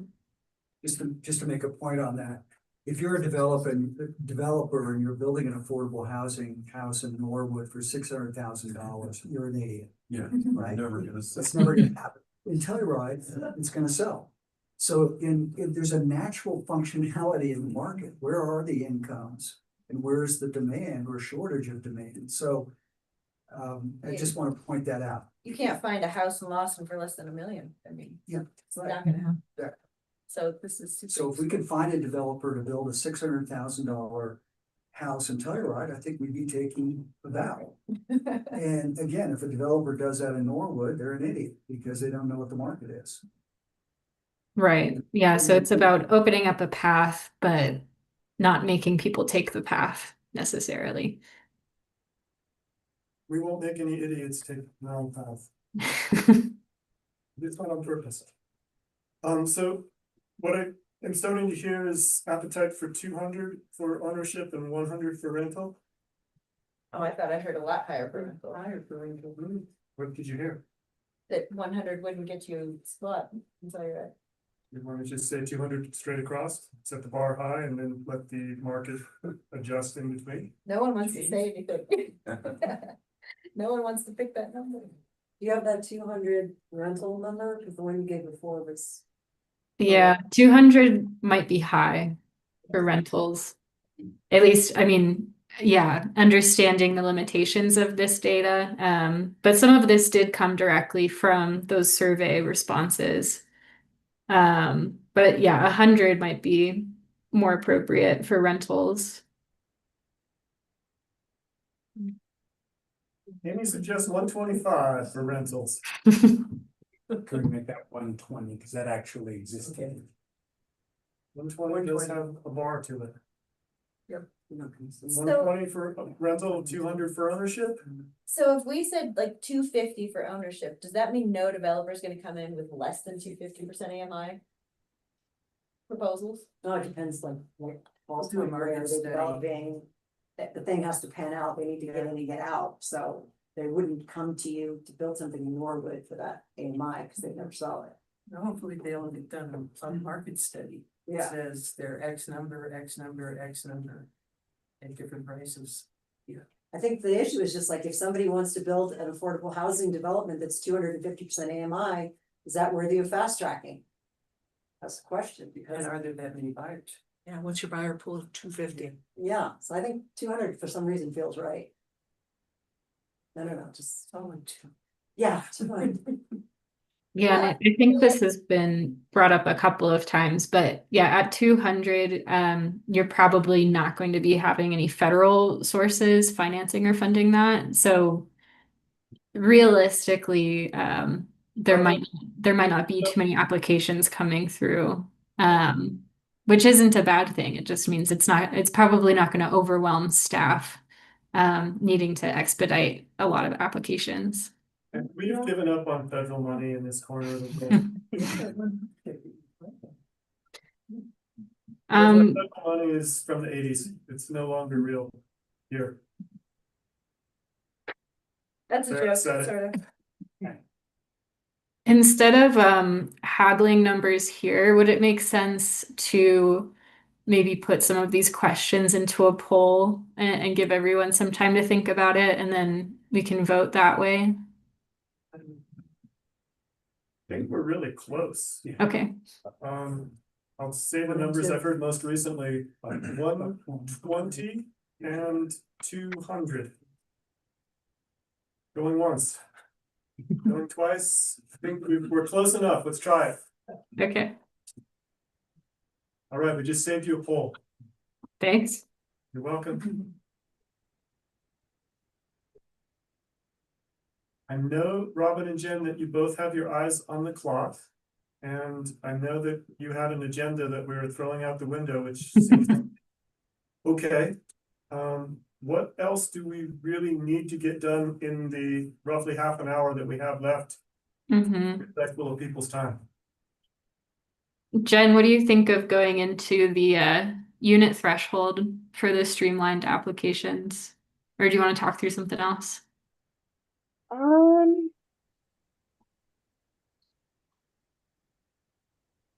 I think we could talk about the unit threshold, and I'm wondering if we could cherry pick through the Menti poll and just talk about, you know, a handful of the different unit types for the density conversation. Or like we all kind of said earlier, we could just shoot that Menti poll out to folks to take on your own time if that works just as well. Suggest that we do the poll on our own time, Jen, and that would save us or allow us to continue to brain trust here. I think we can all do our homework alone, and it will give you a chance to collate and look at it without taking that break that you were hoping for. And instead, let's use the fact that we're all here together to try to answer some more of the questions that might require discussion. Awesome. I love that. And I think, yes, Robin, then that would be the next threshold. If you want to explain kind of why we're talking about maybe using that 30% threshold instead of 50%. Yeah, and then just to clear confusion, this is a percentage, but we're not talking AMI anymore. It's just about, yeah, how many units out of the development are being deed restricted. So the minimum requirements are 50% or more, so majority of the units need to be affordable. But that number can be lower. So it's a similar conversation to raising the AMIs. Do we want to prioritize more projects, even if they have, you know, fewer units that are affordable?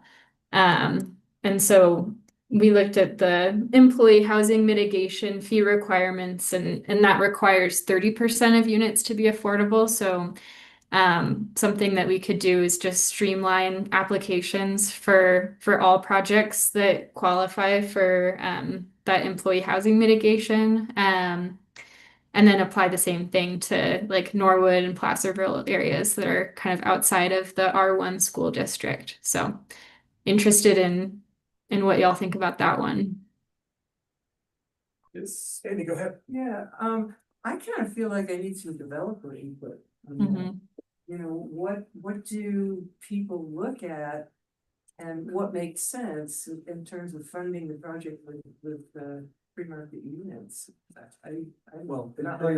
It's a great question. In Telluride, you're gonna go, we should maybe think about 75%. Yeah. Right? Because you're gonna make so much margin on that market, right? You're gonna sell it for $2 million, right? And then you're building whatever it is, your example, one house at 2 million and one house at 600,000. So 50% is low for Telluride. For Norwood, it's high, right? Because the market, the delta between free market and affordable is so close. So I don't think there's an answer other than try it. See if people come along. Nick, further development. I guess the echo what Paul said is that I've always been kind of struggling with the 50% number being too low. And then we're talking about 30%, like that's insane. That does not make any financial sense. So, you know, what is the number? Is it 75 Telluride, 50 else? I mean, but here we are back to a damn matrix. Another matrix. But it's certainly 30% does not. No, going lower makes no sense. Okay, that's very clear, Jared. And I think the one point that I would say to that, Nick, is the state mandate, again, they've given us a floor, even though it's a ceiling here, of 50, right? So the state says for fast track qual, 50%. If you have 50%, and our option is to say 40%, 30%, 20%. Can't go higher. Right? We can't go higher. I mean, again, without running into just we're not doing what the law suggests. I wonder if James has any input. Given the town has. James, are you out there? Are you doing other work and just having your Zoom on. I'm always listening, Lance. Thank you, Dave, well played. Do you have any input on how the town's handling percentage of free market versus, An experience. yeah. Yes, so couple things, and I want to caveat this with saying the town's not the county and the county's not the town. So I'm happy to provide the what we have done and how we're looking at it, but I think these discussions that you guys are having are useful, appropriate, and good because the situations are different. The town has on December 16th adopted the resolution confirming the fast track process for compliant with 123 for the town of Telluride and had that approved by the state at the end of last month. The 90 days per application. That was very key to us because we have lots of application types. One of the key things that let us feel comfortable doing that was DOLA's determination that a preliminary HARC application and a final HARC application are separate applications. So Lee, on your question on a two-step process, I would highly recommend that you get some clarification from DOLA on whether you can consider your planning board quote unquote approval and your BOCC approval as two, I know it's a two-step process, but are those two separate applications? I think that's a question worth asking. As far as the percentage of units, we look at really small developments in the town of Telluride and determined that 50% was a useful threshold. We thought about it this way. If we would we be willing and interested in expediting one free market unit that came attached with one deed restricted unit? And the answer for us was yes. That's one more unit that we don't have. I'd also like to point out that in this fast tracking world, you have to have a specific carve out that says that developers and municipalities and governments can opt out of the process.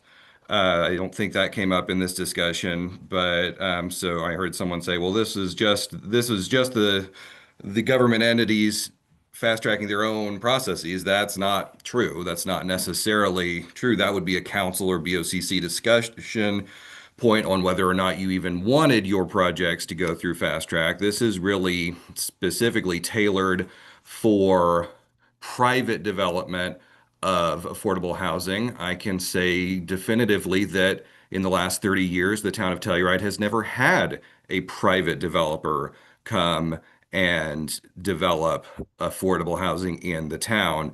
And I don't know if the county has other than Paul. So whatever we can do to ease the burdens of developers, I think is appropriate. One last note on where the town came down on what affordability thresholds would be appropriate. We cited the state statute. So that's I think the 60% for affordable for rental and 100 for purchase. However, we also caveated it with, and maybe this is language that you could look into if you're interested, or consistent with relevant provisions of the Telluride Affordable Housing Guidelines and or the Telluride Land Use Code as applicable, which would allow us to go up to 220% for tier 4 rental or affordable or purchase units. I think that would also actually allow for our EDU type deed restrictions, which are not price capped, although they have very technical income requirements, or sorry, they're not rent capped, but they have income requirements. So, but there is even a way through where you would not have a AMI cap on rent or purchase price, similar to a Lawson Hill type deed restriction. Those are my comments. Thank you, James. Appreciate it.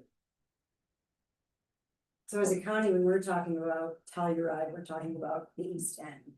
And we've been using the term Telluride, we don't mean the town of, we mean some over here, in this closer area. Correct.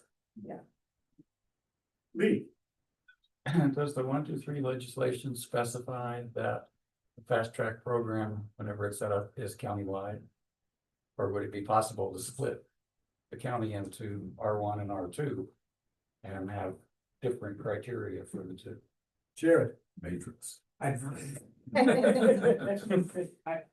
believe as long as we meet the minimum thresholds that Robin has kind of spelled out, we can choose our own adventure in a lot of respects. Now, that does not make administration easy and doesn't lend itself towards explaining it to everybody who might want to use it. But just to get more housing built. But does it get more housing built? And that's gonna be a standing question. The proof will be in that pudding whenever we get there, right? As a staff member, I would advocate one standard before we start making two. So. I would actually say that the natural division of R1 and R2 is pretty simple, and that based on what Paul said, it's quite necessary. And land use code already has carve-outs for East End, West End, I mean, you have very different requirements from the one. And I'm not saying I like. As staff, Jared, Drea, hey, I think you all are quite capable of figuring out the dividing line between R1 and R2, and that as a developer, you can also see that bright line on the map pretty easily. So I would like to pursue Lee's suggestion of bifurcating the county at least in half and doing what Elaine said, talking about the East End and the West End, because they are so different. Well, and our developers just said, we don't need to be more generous than 50% for this half. But for that half, just to get something built, might be very worthwhile, so.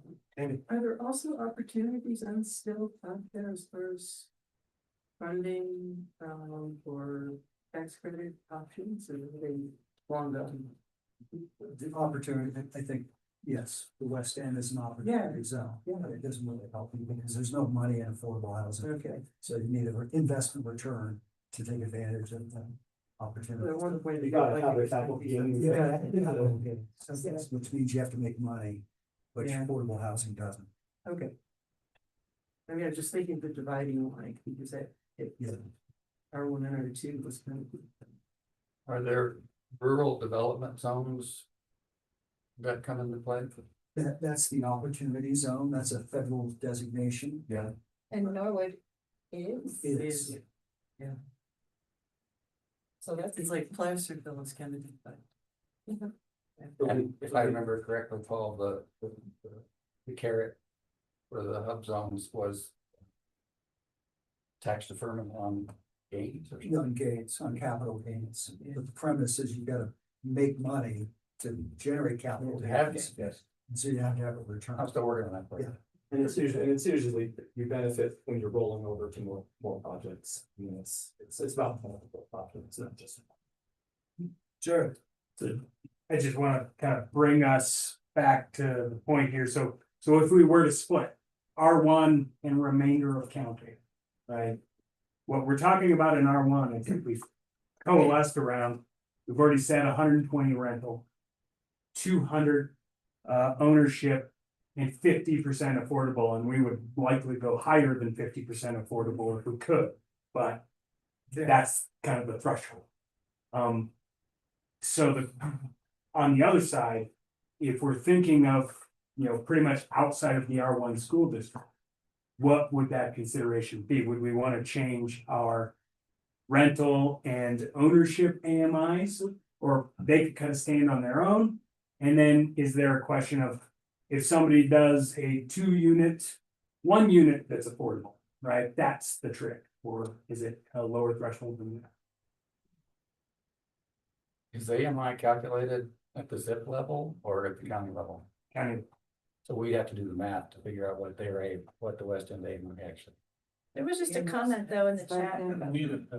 You haven't Nina, Robin, if you're driving the Zoom bus, could you show us the chat from Nina that had a comment? She was Robin saying, stepped away really, oh, she's back. There we go. Or Jen. And there was a comment in the chat, yes. AMI for Norwood household is about 56K, thank you. Individual median income is 35. There's the numbers we were looking for. Now we just plug them into the multipliers and come The up. MI is set for the whole county Yes. altogether. that is the question I would have is where Where did she come? did you get those numbers, Nina? If you could share. I think Nina's gone. I think she's just saying that that's what she thinks people make. Okay. Well, as Paul said earlier, just because you can charge more doesn't mean you can make a project sustainably to fund itself in Norwood. I don't know that we need to change that if we think that the market will just drive it. And then it's really clear, you either get into the fast track or you don't. But if we wanted to lower the threshold for the affordable units, we could consider that. I don't think we need to go back to the rental rate though. We need the AMI part. And I would go on to say, because we're being so generous with AMI, we probably don't need to be quite as generous with the affordable unit threshold. But maybe that's a fair interpretation of how the market works. So Why wouldn't we want to go to 100%? I mean, if you, well, just, To get fast tracked, yeah, It all to has get to fast be track. affordable. I mean, if you look at the experience in Jackson. And, you know, a chart long ago, but the majority of their housing is being built because of incentives. And that curve is going like this in the last 3 years, you know, so I think whatever we can do to incentivize more housing, we should do, you know, and if a developer wants to fast track, you want to build 2 units, one of them has to be affordable housing to go into fast track. I don't know, I'm just throwing it out there. I definitely don't think 30% going the other way is wise at all, but. Sure. And if I may, it's kind of there's kind of two things moving parts, right? So we're saying if we have, what we're qualifying as affordable is 120% AMI or 200% of ownership. So the question would be, is that too high for Norwood? Or are the things, and I think Paul mentioned this, the projects that are gonna come up in Norwood are likely inherently going to be lower than that anyway. So they'll qualify already, right? So the question ends up being the third piece, right? What percentage of a project has to be affordable to fast track? And right now, we've kind of said in the east end, 50% of that project needs to be affordable to qualify.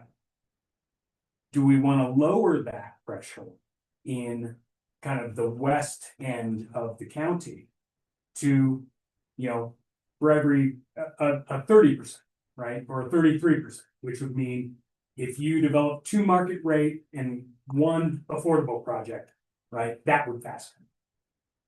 I guess I would ask the question though, because of the percent AMI are so high, to be deed restricted out there, to be affordable housing out there, all 3 of those units that you just mentioned could actually cost the same price, but one of them, your income has to be within the R1 school, R2 school district. I mean, what would the deed restriction be on that unit?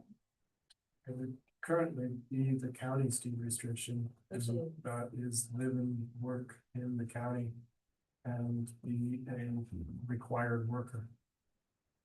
So that would essentially be the only caveat out there. If we say you can have a 200% AMI house built out there that qualifies for fast track, then that's probably all of your development is gonna fit under that threshold.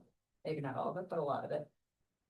So then the only piece of it that's actually affordable housing is just the income restriction.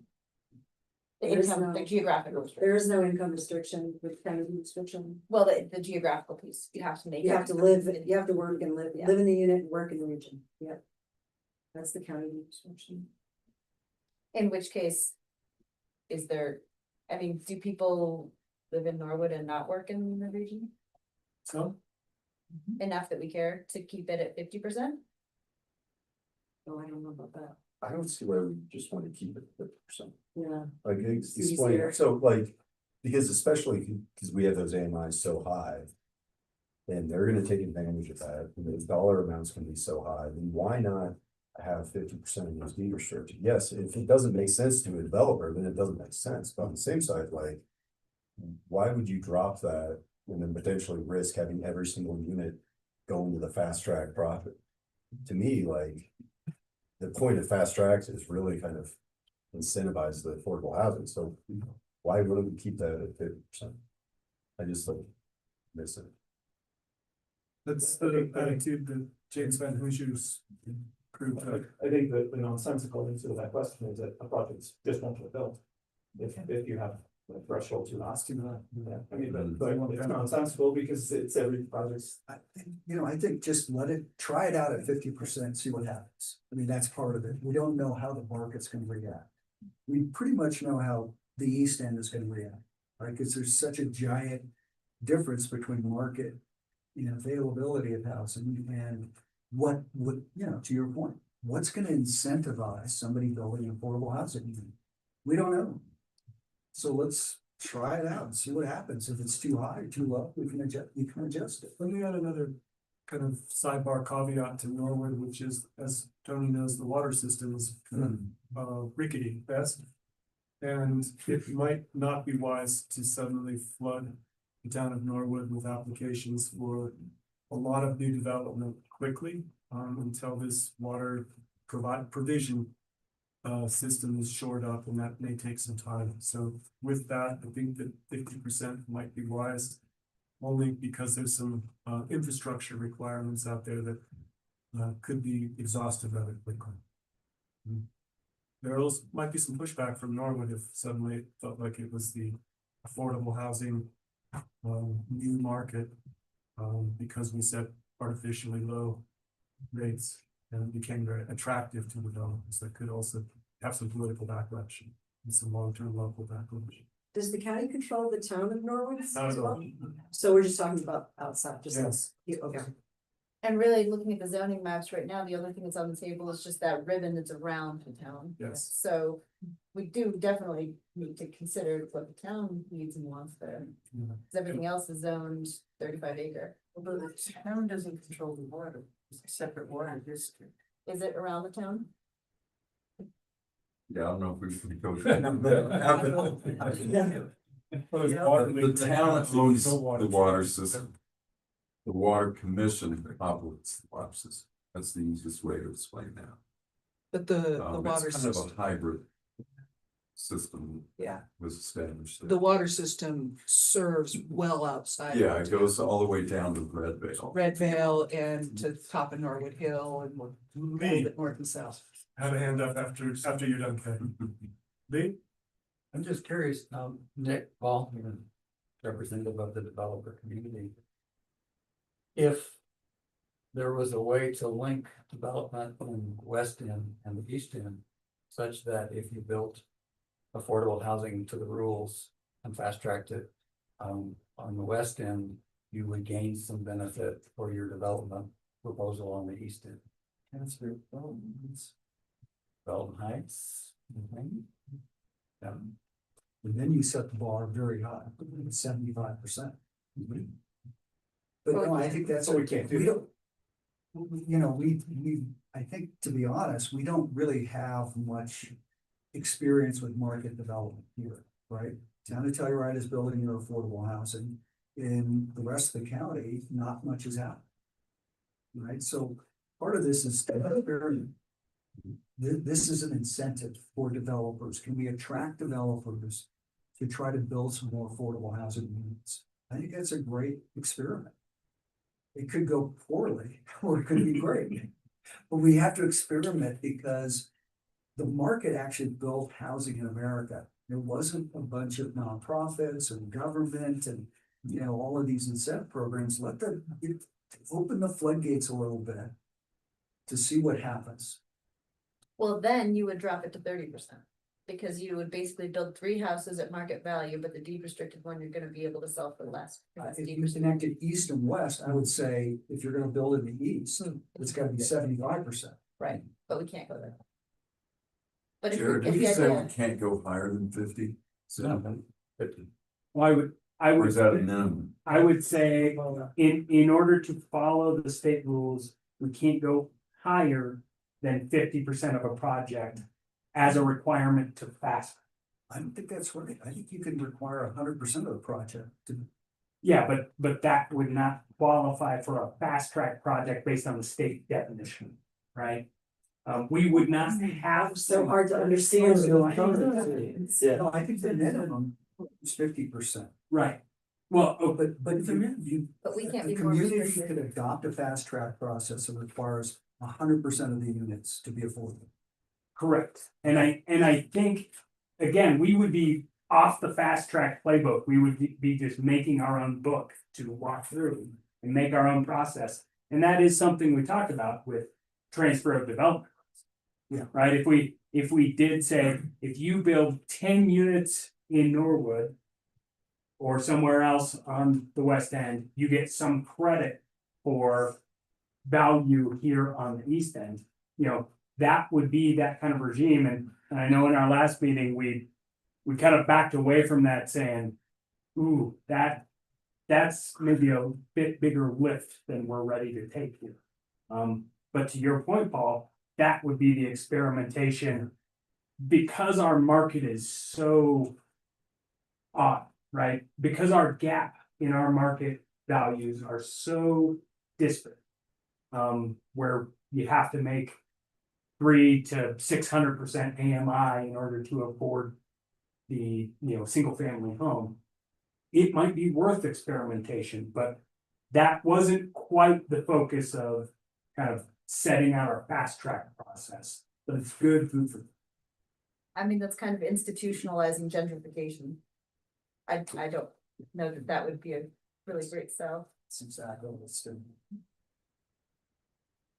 I think we should stick with the TDR as a separate target discussion for another time, because I know that it's complicated, and I also know Case have some experiences in real life that proved it to be difficult, even in areas with much more buildable land. And just one more thought on that.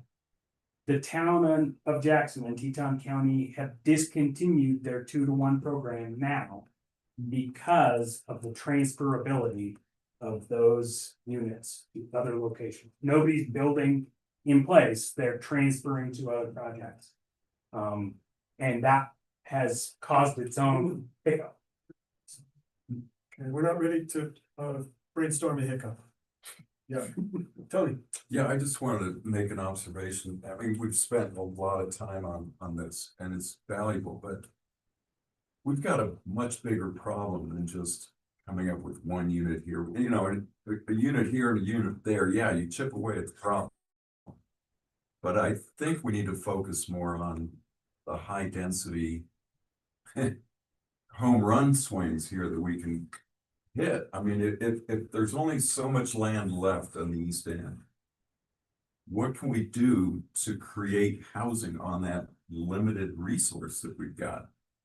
And yes, I think it's good that we're talking about single family homes, bring 2 to the table, you get 1 more or maybe 3, I don't know. But, we're behind the 8 ball here. We've got to build, I think, a lot more mass when it comes to affordable housing. And maybe we need to spend more time on kind of that question of how do we max out this land that's still available on the east end. And it hasn't gotten any media attention, but I read the legals in the newspaper. I may be one of the few people that does it. It goes back to my newspaper days because I pick up great stories there that no one else picks up. But there's an application right now at Division 4 for a housing project. I don't know the particulars of it, but this water rights application is monstrous. It's huge. I don't know if anyone else has picked up on that, but it's down in Ilium. And I think it's Mountain Village, and I think they're looking towards the future. But we don't know how many units, where they're going to be located. It's down in Ilium, and maybe it's part of this other project that they've been working on. And Kay, Yeah. maybe you know a little bit. Yeah, it's the property that was rezoned to community housing.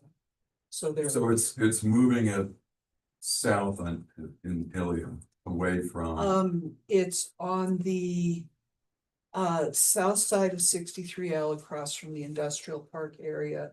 So between the road and the river, and between going west from the gravel pit. And so they've got the zoning in place, and now they're working on all their pieces, including water. See how it's.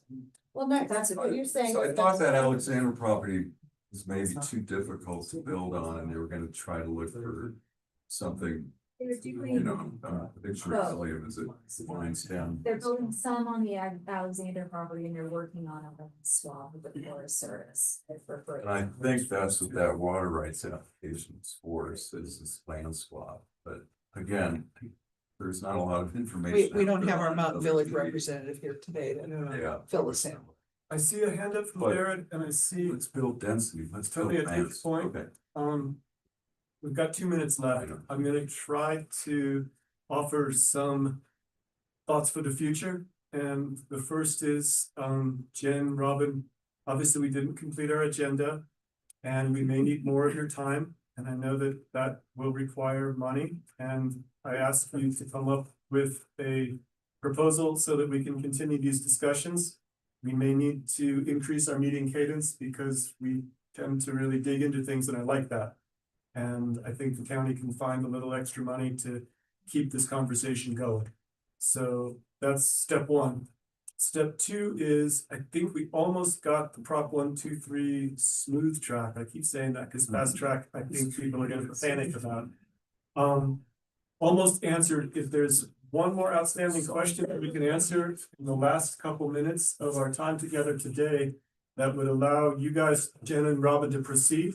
Let's see if we can give you a firm answer, and if not, we'll meet again and do it. Leah, I see your hand up. Go ahead. Quick technical question, is the fast track or smooth track structure meant to apply to subdivisions and what we would consider a 5-step process? No, No. not. Subdivisions are exempt from fast track per state statute. Yeah, so that is a big kind of hurdle here, because there would have to be a subdivision and then a 90-day smooth track process. And we are researching, John is researching, creating a minor subdivision process, which would, you know, bring it down from a 5-step to a 2-step probably. And that's, you know, you can create up to 4 lots. So if you've got 1 lot, you can divide it into 4 total, including the parent parcel. So we're looking into that. We expect that the larger multifamily high density stuff would probably be on larger lots and then condominiums within, rather than to have individual lots throughout. If they want to do individual lots throughout, then we're going to be back into the 5-step. Robin, Jen, is there any other question that we could answer in a short amount of time that would give you a lift, propel you forward in your work? I think I might just repeat back what I heard and make sure that it's right. So for the duration of how long these housing units will stay affordable, long-term, permanent, AMI levels, was it 120% for rent and 200 for ownership? Yes. Okay. And then unit threshold, keeping it 50%. I made a note to maybe check in with the town of Norwood and see if we did reduce it to 30% in areas outside of the R1 district, if that's something, you know, they would be able to handle, or if they want to keep it at 50. How does that sound? Sounds reasonable? Okay. And then everything else I think we can keep with Prop 123 minimums. So yeah, appreciate the discussion on all of that.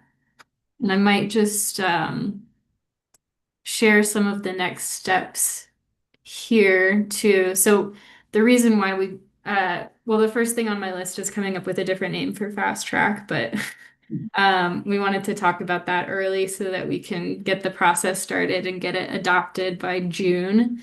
And then the focus after that will come back to the code audit report that we talked about in December, finalizing that and making sure we're getting feedback. So I think someone brought up, wanting to zoom out and think about where we can allow more housing density, and that is where the conversation will focus.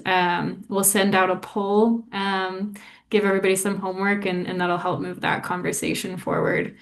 And yeah, in terms of our next meeting, I had drafted in here potentially April, but it sounds like maybe March would be more appropriate for finalizing that code audit report. So we'll be in touch asking people's availabilities. But yeah, Jen, did you have any other closing thoughts? I did not. I think you nailed it. So yeah. Before we part, Paul Major had a hand up. I just want, just to build on what Tony was saying about incentives, could you dig into what Jackson did in Teton County? I mean, you showed that bar of all the public-private partnership programs. What were those incentives that they adopted that drove that increase? And I think that applies to Buena Vista too, in the farm project. I know that, you know, the developers of the farm had to go back and get 0 lot lines approved and minimum setbacks approved. So can you give us some tangible incentives from, you know, success of attracting developers to build affordable housing?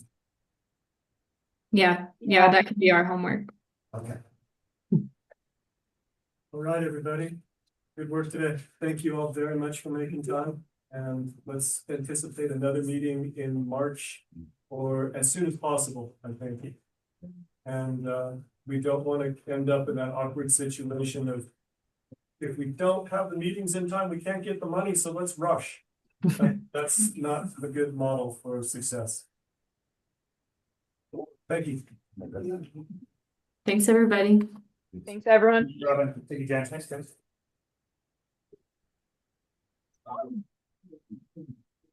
Somebody can get to it, you know,